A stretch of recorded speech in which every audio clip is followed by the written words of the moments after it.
নমস্কার। আজ আমি বানাবো একদম নিরামিষ একটা রেসিপি, ক্যাপসিকাম দিয়ে ছানার রেসিপি। তো এর জন্য এখানে আমি 3টে টমেটো নিয়েছি। টমেটোগুলো আমি চপ চপ করে কেটে নেব।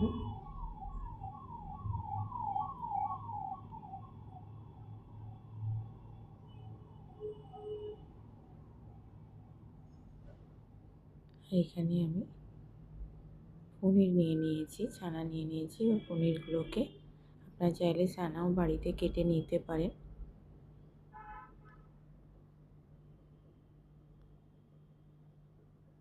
এবার আমি ক্যাপসিকামগুলো টুকরো করে কেটে নেব। একটা গোটা ক্যাপসিকাম নিয়ে নিয়েছি এখানে।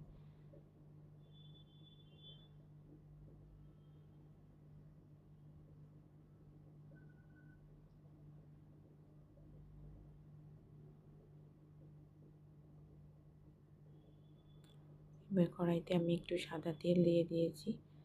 ওর মধ্যে 2টো গোটা শুকনো লঙ্কা, গোটা জিরা আর গোটা গরম মশলা দিয়ে দিলাম। টমেটোগুলো দিয়ে দিলাম। একটু সামান্য নুন দিয়ে ঢেকে দেব, যাতে টমেটোগুলো নরম হয়ে যায়। টমেটোগুলো নরম হয়ে গেছে। এবার ওর মধ্যে আমি 1 চামচ মতো আদা বাটা দিয়ে দিয়েছি। 1 চামচ কাঁচা লঙ্কা বাটা দিয়ে দিয়েছি। হাফ টিস্পুন হলুদ গুঁড়ো, 1 টিস্পুন কাশ্মীরি লঙ্কার গুঁড়ো আর 1 টিস্পুন জিরের গুঁড়ো।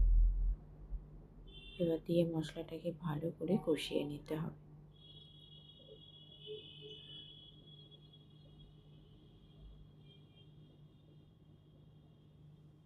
মশলাটা কষানো হয়ে গেছে, দেখুন মশলা থেকে তেল ছাড়লে আমি টুকরো করা ক্যাপসিকামগুলো দিয়ে একটু কষাতে হবে। ক্যাপসিকামগুলো যাতে একটু নরম হয়ে যায়, সামান্য জল দিয়ে একটু ঢেকে দিলাম।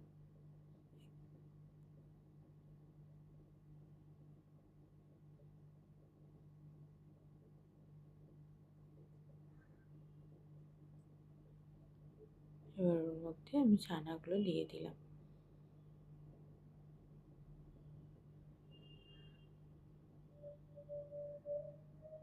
ছানাগুলো দিয়ে কষিয়ে আমি খুব সামান্য পরিমাণে জল দিতে হবে। একদম থকথকে একটা গ্রেভি হবে। স্বাদ মতো নুন দিয়ে দিলাম। এই হাফ টিস্পুন চিনি দিয়ে দিলাম। নামানোর আগে একটু কসুরি মেথি দিয়ে দিলাম। একটু গরম মশলার গুঁড়ো দিয়ে দিলাম। নামানোর আগে 1 চামচ ঘি দিয়ে একটু হালকা আঁচে ঢেকে নামিয়ে নিলেই কিন্তু রেডি হয়ে যাবে ক্যাপসিকাম ছানা রেসিপি। অফিস থেকে ফিরে হাতে যদি সময় না থাকে তো এরকম একটা রেসিপি বানিয়ে নিতে পারেন।